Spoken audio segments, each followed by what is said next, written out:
휴가 다녀오셨습니까? 가신 분도 있고 또 갔다 오신 분도 있고 아예 올해 휴가를 못 가신 분도 계실 텐데, 휴가란 말은 원래 한자어입니다. 휴, 틈 가를 써서 휴가라고 하지요. 그리고 이 쉴 휴를 살펴보면 나무 목자에 사람 인변을 씁니다. 나무에 사람이 기대어 있는데 틈 가를 쓰니까 틈을 내어서 나무에 기대어 있다는 것입니다. 사람이 틈을 내서 나무 아래 쉬고 있는 것이 휴가란 말이지요. 또 영어로 살펴봐도 vacation인데 이 단어는 비어있다는 뜻의 라틴어 바카레라는 뜻에서 나온 것입니다. 열심히 일을 하다가 일을 하지 않는 비어있는 그 시간이 바로 휴가라는 것이죠. 한 해를 열심히 살아가다가 지친 몸과 마음을 달래려고 잠시 틈을 내어서 쉬는 것이 바로 휴가입니다. 틈이라는 것이 본디 작은 것을 이야기하는데, 올해 한국경영자총연맹에서 발표한 것을 보니까 올해 직장인들 휴가가 평균 4.3일이라고 이야기를 합니다. 4일은커녕 하루도 못 쉰 분들도 계실 테고 4일보다 조금 더 넉넉하게 세신 분도 계실 테지만 4일이라는 시간이 길다면 길고 짧다면 짧은 시간일 것입니다. 프랑스는 휴가로 30일을 쓴다고 하고요. 영국은 28일, 독일은 24일, 그리스는 20일을 쓰고 일본은 10일을 쓴다고 합니다. OECD 국가의 그 휴가 일수를 조사한 것인데요. 한국은 조사 대상에서 빠졌습니다.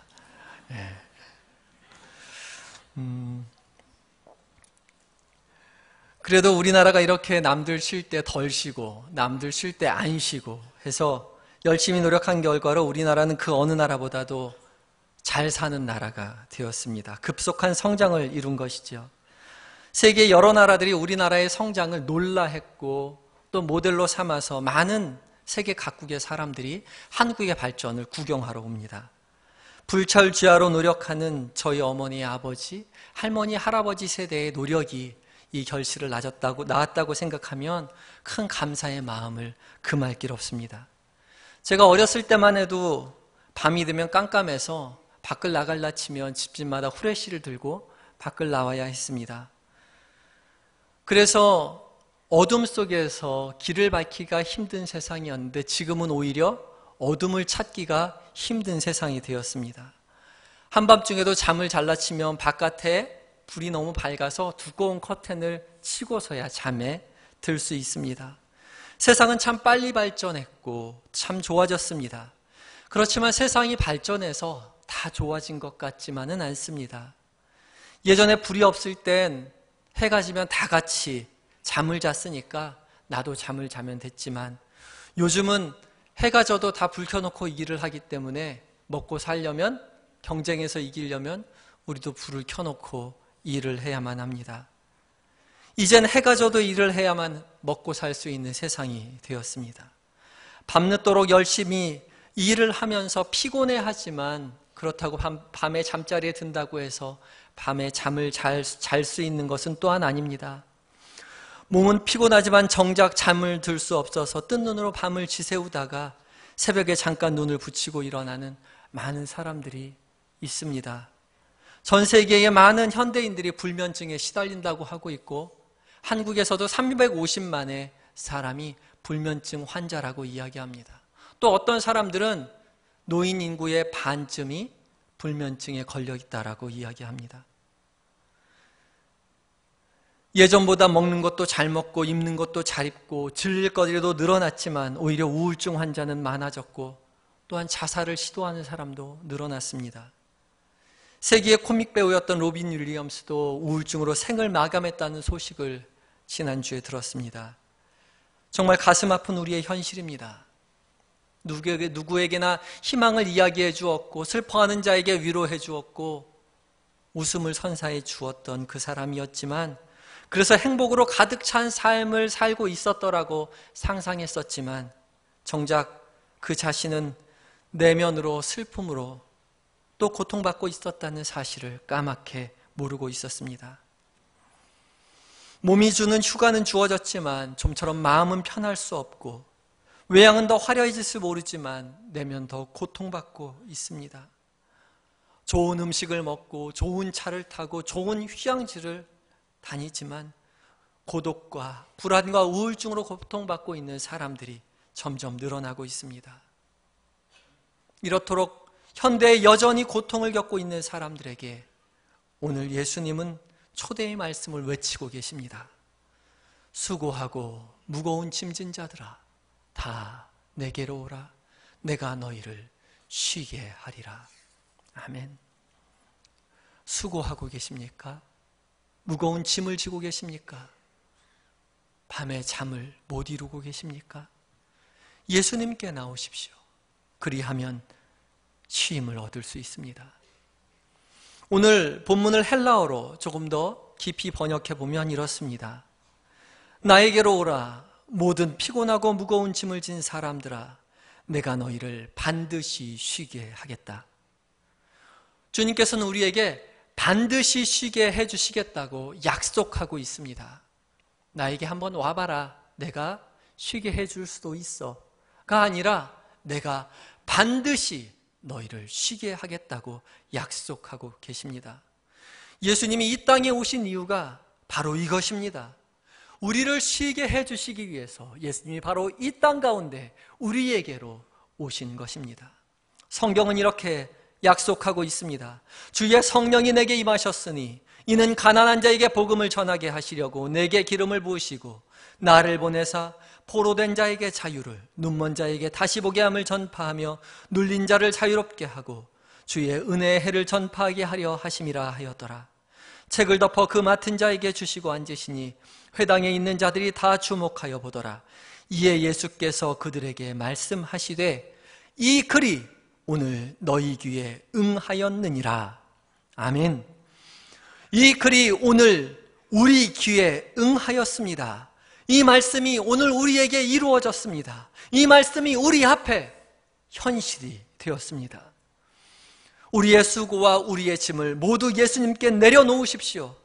아무에게도 말할 수 없었던 그 슬픔과 그 고통과 그 괴로움을 예수님께서 다 짊어져 주실 것입니다.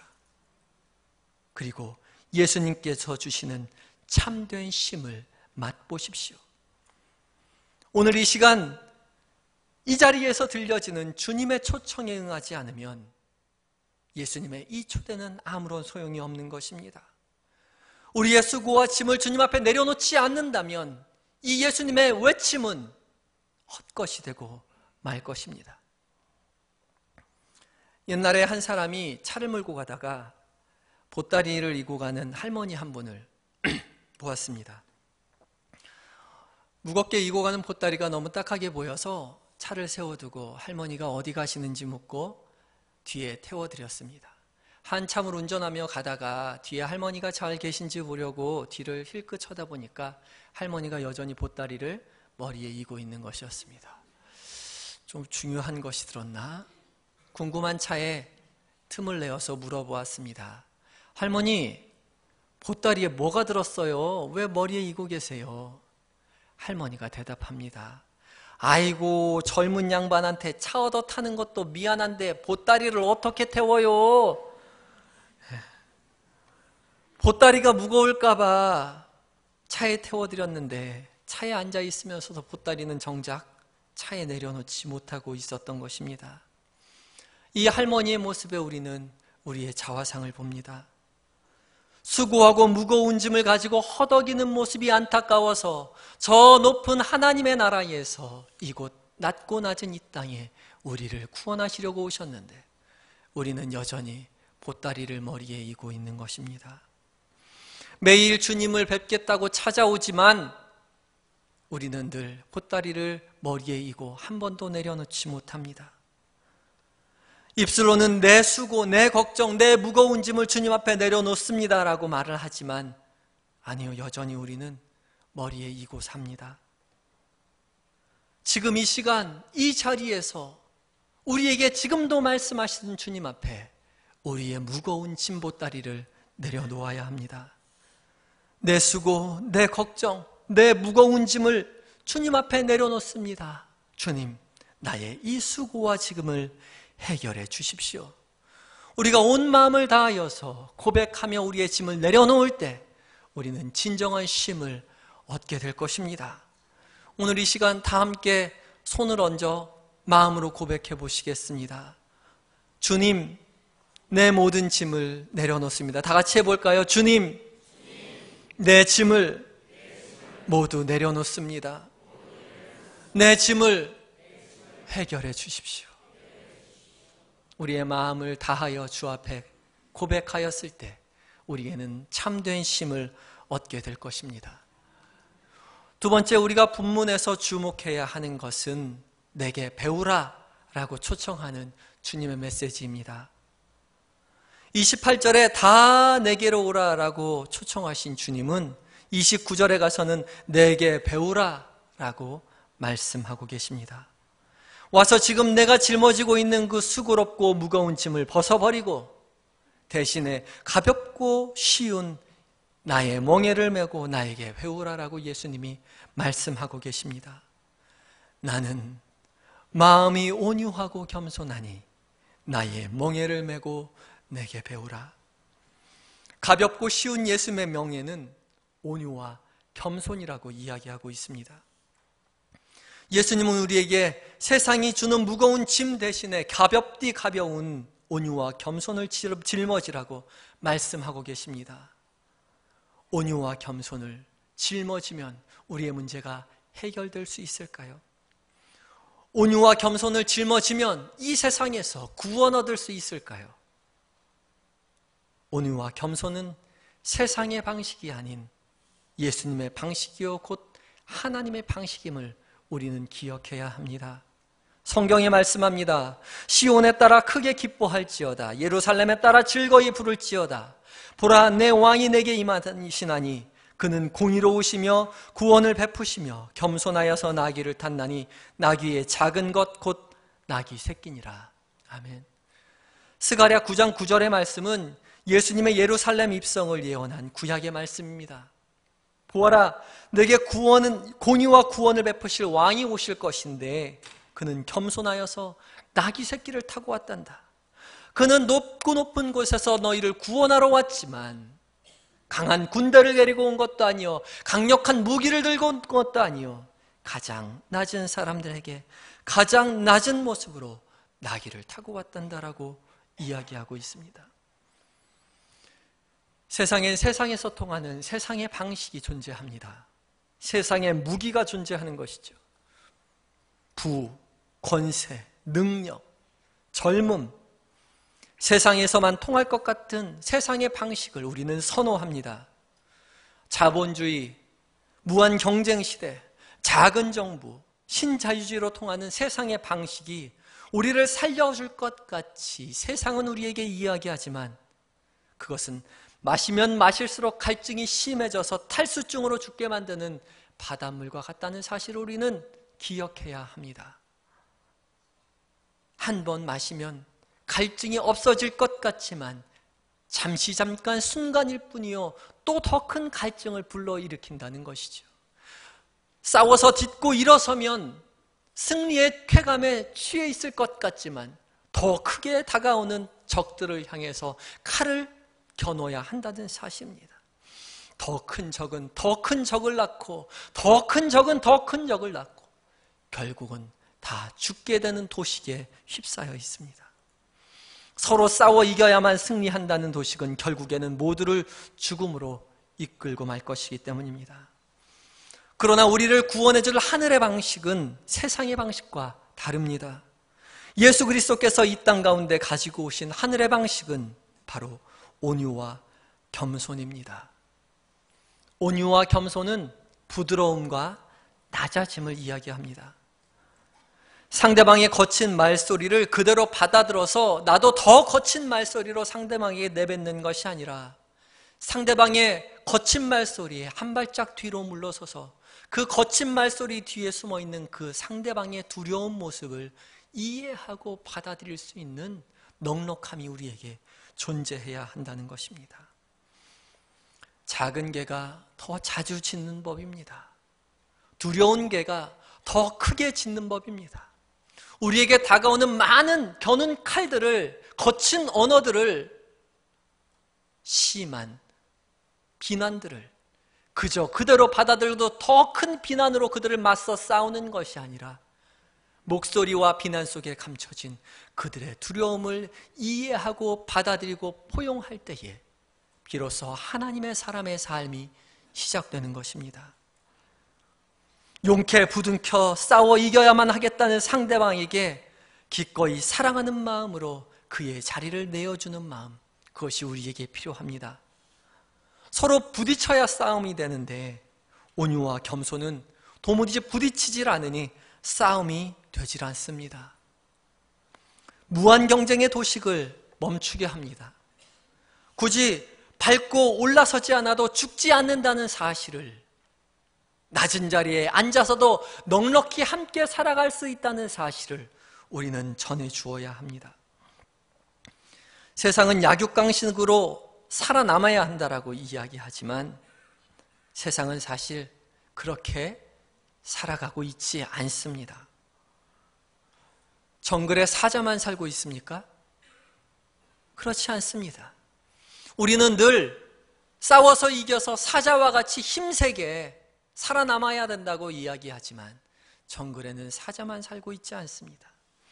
그 정글에는 초식동물도 육식동물도 사자도 식물도 심지어 미생물까지도 함께 서로의 자리를 배려하고 나누어 주며 이해하고 살아갈 때 정글이 유지되는 것입니다. 선지자 이사야는 하나님의 나라를 이렇게 묘사하고 있습니다. 성경이 말합니다. 그때에 이리가 어린 양과 함께 살며 포범이 어린 염소와 함께 누우며 송아지와 어린 사자가 살찐 짐승이 함께 있어 어린아이에게 끌리며 암소와 곰이 함께 먹으며 그것들의 새끼가 함께 엎드리며 사자가 소처럼 풀을 먹을 것이며 젖먹는 아기가 독사의 구멍에서 장난하며 젖된 어린아이가 독사의 굴에 손을 넣을 것이라. 내 거룩한 산 모든 곳에서 해됨도 없고 상함도 없을 것이니 이는 물이 바다를 덮음같이 여호와를 아는 지식이 세상에 충만할 것임이니라. 아멘. 하나님의 나라에는 힘센 이리와 표범과 사자와 독사들만 사는 나라가 아니고 또한 착하디고 착하고 순하디 순한 암소와 어린 양과 어린아이만 살아있는 곳도 아닙니다. 하나님의 나라에는 암소도 있고 어린 양도 있지만 동시에 힘센 이리도 있고 표범도 있고 독사도 있고 사자도 있습니다. 그렇지만 중요한 것이 있습니다. 중요한 것은 더 이상 서로 적대시하지 않는다는 것입니다. 함께 뒹굴며 뛰어논다라고 성경이 표현하고 있습니다. 함께 어우러져 함께 살아가는 세상을 하나님의 나라로 선지자 이사야는 표현하고 있는 것입니다. 한 교회에 젊은 며느리와 나이 드신 시어머니가 늘 함께 교회를 왔습니다. 어머니가 교회에 잘 오실 수 있도록 며느리는 옆에 부축을 해서 어머니를 교회 맨 앞자리, 예배당의 맨 앞자리에 앉혀놓고는 자기는 조용히 밖으로 나갑니다. 그리고 예배가 끝나면 다시 어머니를 모시고 조용히 집으로 돌아갑니다. 늘 그렇게 하는 모습을 교인들이 바라보고 있다가 젊은 며느리에게 이야기를 했습니다. 어머니하고 함께 예배드리면 얼마나 좋겠어요. 어머니와 함께 천국에 가면 얼마나 기쁘겠어요. 함께 예배드리세요. 며느리가 얘기합니다. 우리 시어머니가 가는 천국은 나는 안 가요. 우리 시어머니가 가신 곳이라면 그곳이 천국이라고 할지라도 나는 가고 싶지 않다는 것이죠. 못된 시어머니, 못된 며느리, 그들에게 더욱 필요한 것은 하나님의 나라의 넉넉함입니다. 나에게 하나님의 나라가 필요하듯이 나에게 다가오는 많은 나를 힘들게 하는 무리들에게 더 많이 하나님의 나라가 필요하다는 사실을 기억하시고 넉넉히 그들을 받아들여 주십시오. 하나님의 나라에서 혹시 그들을 만나게 되면 기분이 나쁠까요? 그렇지 않습니다. 하나님의 나라의 시어머니를 만난다고 슬퍼한다면 그곳이 어찌 하나님의 나라겠습니까? 앙숙인 하나님의 나라에 앙숙인 시어머니와 영원히 함께 있는다면 그것이 어찌 하나님의 나라이겠습니까? 하나님의 나라는 아무리 앙숙인 며느리와 시어머니와 직장 상사와 선배가 있는다 하더라도 기쁨이 넘치고 평화가 공존하는 하나님의 나라의 세상일 것입니다. 그 사실을 믿고 넉넉함으로 풀어 안으시는 동승의 모든 성도님들이 되시기 바랍니다.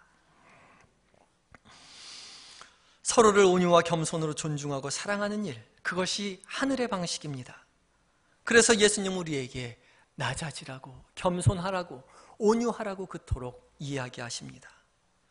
그러면 어떻게 그것이 가능할까요? 예수님은 내게 배우라라고 말씀하시는데 어떻게 하면 그것을 배울 수 있을까요? 학원에 가야 할까요? 요즘은 모든 걸 다 학원에서 가르치더라고요. 줄넘기도 학원 가서 배우고 어머니가 되는 것도 학원 가서 배웁니다. 그렇지만 온유와 겸손은 학원에 가서 배울 수 있는 것이 아닙니다. 온유와 겸손은 지식의 차원이 아니요 인식의 차원이기 때문입니다. 지식과 인식은 다릅니다. 지식이 내용이라면 인식은 거시적인 틀입니다. 지식은 쌓는다고 이야기하고 인식은 변한다고 이야기합니다. 온유와 겸손은 지식이 아닌 인식의 변화에서 생깁니다.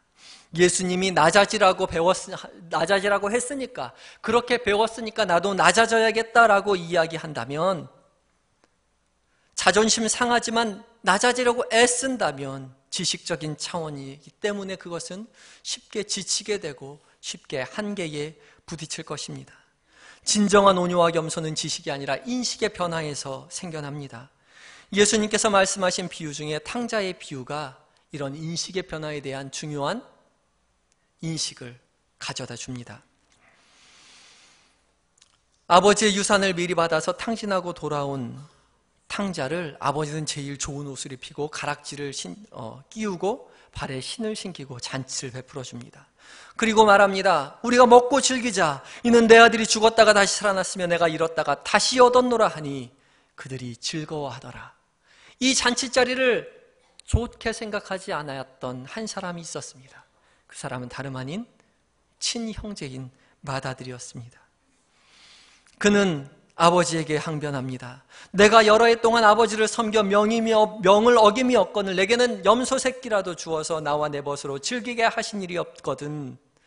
아버지의 살림을 창녀들과 함께 삼켜버린 이 아들이 돌아오매 이 아들을 위해서 상질 송아지를 잡으셨습니까? 큰아들에게 말하고 있는 아버지의 대답을 우리는 주의 깊게 살펴야 합니다. 아버지가 이르되 예, 너는 항상 나와 함께 있으니 내 것이다 내 것이로되 이 동생은 죽었다가 살아났으며 내가 잃었다가 얻었기로 우리가 즐거워하고 기뻐하는 것이 마땅하니라. 아버지가 큰아들에게 말합니다. 너는 나와 항상 함께 있으니 너의 모든 것이, 나의 모든 것이 너의 모든 것이 되지 않겠느냐. 입이 아버지의 것이 나의 것인데 송아지가 무슨 대수냐라고 이야기하는 것입니다.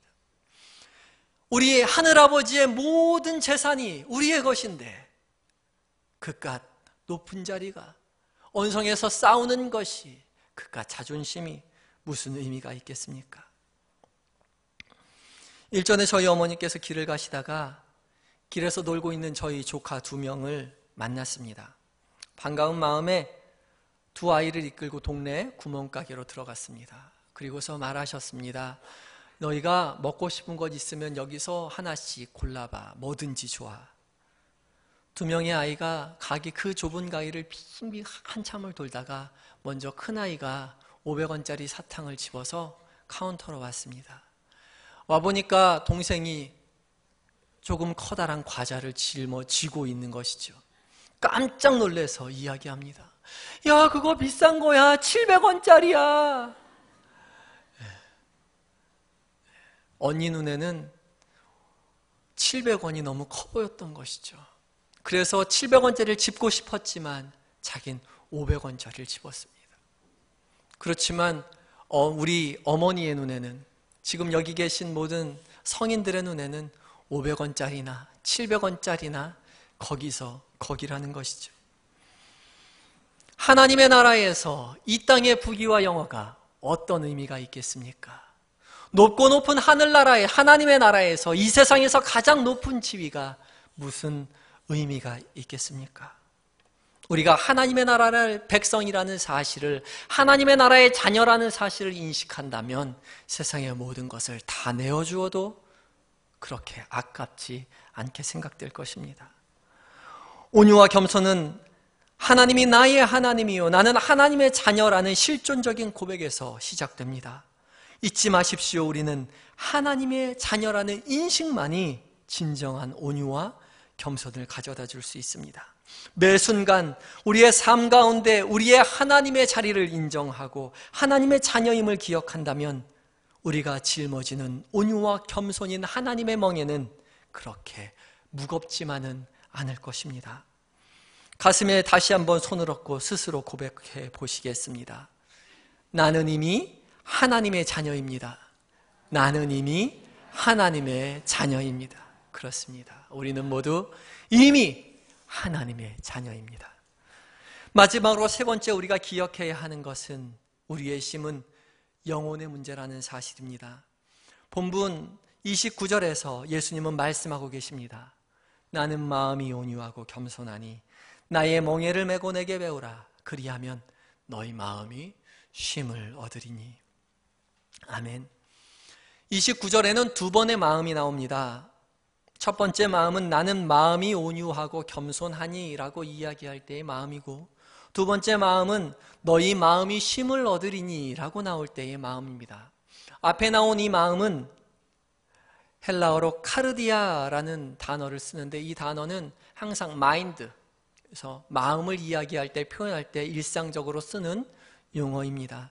그렇지만 그리하면 너희 마음이 쉼을 얻으리니 라고 이야기할 때 뒤에 나오는 이 마음은 헬라어로 푸시케라는 단어를 사용했습니다. 푸시케는 영혼이라는 뜻이고 혼이라는 뜻이며 영이라는 뜻이며 성령이라는 뜻을 함께 공유하고 있습니다. 너희 영혼이 쉼을 얻을 것이다 라고 성경이 이야기하고 있는 것입니다. 나는 마음이 온유하고 겸손하니 나의 멍에를 메고 내게 배우라. 그리하면 너의 영혼이 쉼을 얻으리니. 우리가 쉼을 얻지 못하는 문제는 육체적인 문제라고 생각합니다.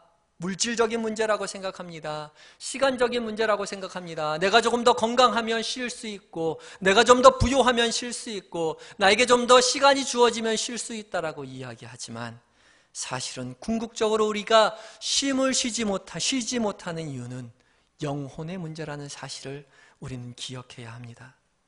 모든 인생은 영적인 존재입니다. 여호와 하나님이 땅의 흙으로 사람을 지으시고 생기를 그 코에 불어넣으시니 사람이 생령이 된지라. 성경은 하나님께서 모든 인생을 창조하실 때 그 코에 하나님의 숨, 생기를 불어넣고 이제 살아있는 생령이 되게 하셨다라고 말하고 있습니다. 그리하여서 모든 인생은 영적인 존재가 되었습니다. 그의 현실이 아무리 가난하여도 부하여도 강하여도 병약하여도 젊었어도 연로하여도 장애가 있어도 상관없이 모든 인생은 하나님의 영이 담겨있는 영적인 존재라는 것입니다. 그러므로 우리의 영혼은 하나님의 곁에서 쉼을 얻을 때 비로소 우리 인생의 모든 수고와 짐이 온전히 해결될 것입니다. 우리는 하나님의 영이 담긴 영적인 존재입니다. 그래서 우리는 우리 존재의 근원 대신, 영의 근원 대신 하나님 곁에 있을 때 온전한 진정한 쉼을 얻을 수 있습니다.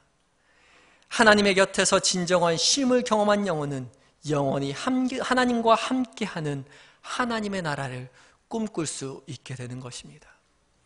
태고적부터 인간은 영적인 존재였기 때문에 영의 문제를 해결하고 싶어 했습니다.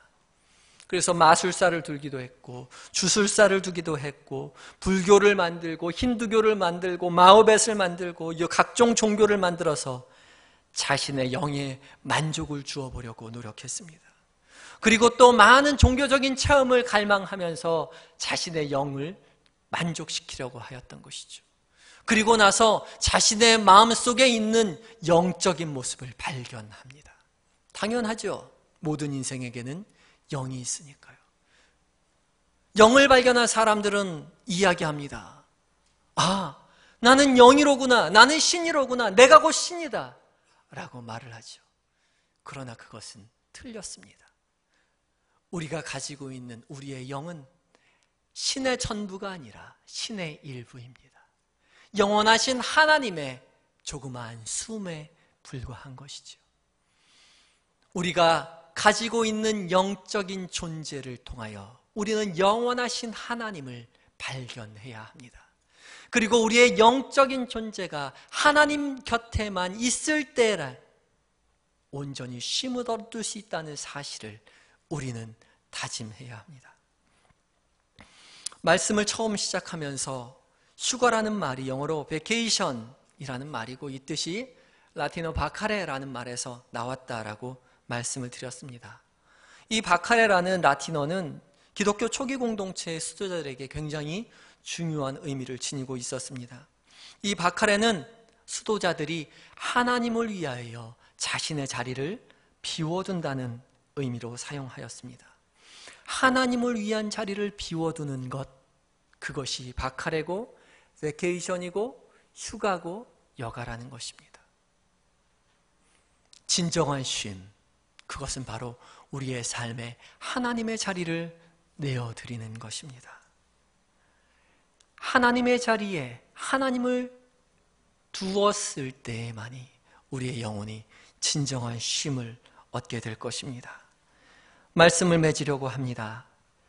일상에 지쳐 허덕이는 우리에게 주님은 다 내게로 오라, 내가 너희를 쉬게 하리라 라고 말씀하십니다. 이 초대에 우리는 응해야 합니다. 그 무거운 짐보따리를 내려놓으십시오. 그리고 하나님께서 주시는 하나님의 쉼을 쉬시기 바랍니다. 그리고 주께서 주시던 그 은혜대로 우리의 인생 가운데 하나님의 자리를 늘 기억하시고 늘 찾으시며 자리를 마련하시며 하나님의 사람으로서 살아내시는 동승의 성도님들이 되시기 바랍니다. 다 같이 기도하시겠습니다. 사랑의 하나님, 수고하고 무거운 짐진 자들아 다 내게로 오라, 내가 너희를 쉬게 하리라고 말씀하시는 주님의 음성을 우리가 듣습니다. 주님, 주의 음성 의지하여 우리의 수고와 우리의 무거운 짐을 주 앞에 내려놓습니다. 우리를 붙들어 주시옵소서. 우리의 영혼이 주님으로 인하여 진정한 평화와 쉼을 얻게 하여 주시옵시고, 우리가 하나님의 자리를 늘 마련하여 주와 함께 평화의 길을 걸어가는 은혜의 인생 되게 하여 주시옵소서. 예수님의 이름으로 기도하였습니다. 아멘.